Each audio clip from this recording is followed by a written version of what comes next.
அனைவருக்கும் வணக்கம். நான் பிரபாகரன், ஜோதிடர், சென்னையிலிருந்து பேசுகிறேன். இப்போ என்ன சொல்ல போகிறேன்னா, திருநீரை பற்றி சுவாரஸ்யமான தகவல் தான் சொல்ல போகிறேன். கருத்தில் கொள்ளுங்க.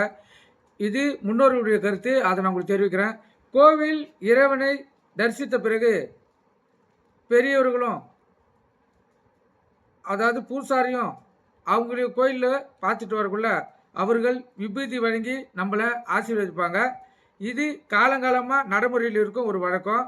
கால ஓட்டத்தில் பெரியவர்களிடமும் விபூதி வாங்கப்படும் பழக்கம் மறந்துவிட்டாலும் கோவிலில் இந்த மரபு இன்றும் வழக்கத்தில் இருக்கிறது.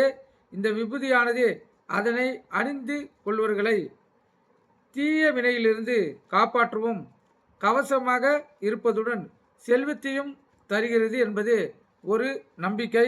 கருத்தில் கொள்ளுங்க. இப்போ திருநீர் பூசும்போது கடைப்பிடிக்க வேண்டியவை பற்றி தான் சொல்ல போகிறேன். நீங்கள் அந்த அளவுக்கு கடைப்பிடிச்சிங்கன்னா உங்களுக்கு சிறப்பு. வெள்ளை நிற விபூதியை மட்டுமே அணிய வேண்டும்.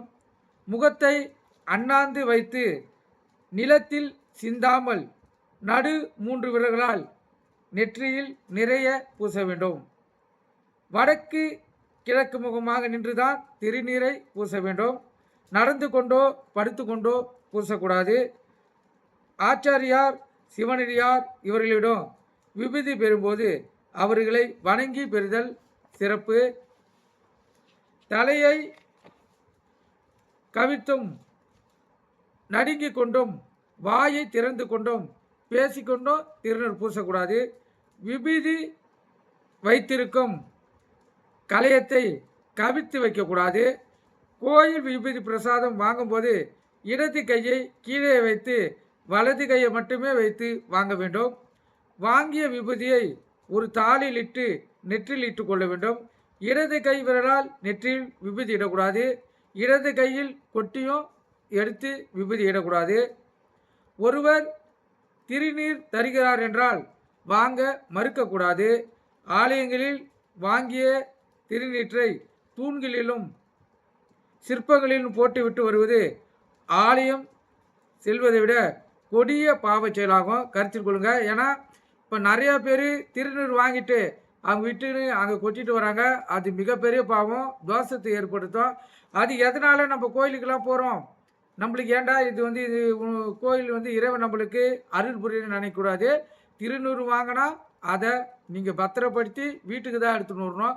அங்கே எக்கார்ந்து கொண்டும் ஆலயத்தில் கொட்டக்கூடாது. அது மிகப்பெரிய தவறு. வீட்டில் எதிர்மறை எண்ணத்தை ஏற்படுத்தி நம்மளுக்கு மிகவும் கஷ்டத்தை கொடுக்கும். இது நிறைய பேருக்கு தெரியாது. அதை சொன்னாலும் அவங்க புரிஞ்சுக்கிறாங்களா என்ன தெரியல. ஆனால் இது நிஜம். நீங்கள் கடைப்பிடித்து பாருங்கள். உங்களுடைய இல்லத்தில் மகிழ்ச்சிக்கும் வசதிக்கும் குறையில்லாமல் உங்களுடைய வாழ்க்கை அமையும். அதே போல் கோயிலுக்குள்ளே செல்லக்குள்ளே எக்காரண கொண்டும் அந்த படிக்கட்டாட்டம் தலைவாசங்கள் வச்சுருப்பாங்க. அது கீழே தொட்டு வணங்கி தலையில் வைக்கக்கூடாது. நான் இந்த புது வருட பிறப்பு கோயில் போகக்குள்ள நிறையா பேர் அதை தொட்டு தான் தலையில் வச்சுன்னு போனாங்க.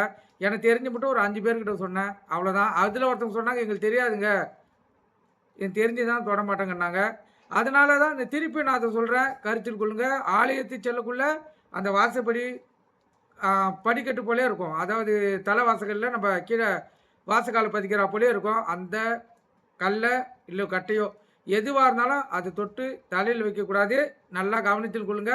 அது மிகப்பெரிய தீவினையை ஏற்படுத்தி மிகப்பெரிய அதிர்வை ஏற்படுத்தி நம்மளுக்கு பெரும் கஷ்டத்தை கொடுத்துரும். அது நிறையா பேருக்கு தெரிவதில்லை. அதை கருத்தில் கொண்டு நீங்கள் பயன்பெறுங்க. எப்பவுமே திருநூறு என்பது மிகவும் சிறப்பு. கருத்தில் கொள்ளுங்க. இப்போ திருநீர் என்பது இப்போ நம்மளுக்கு மருந்தாகவும் பயன்படுது.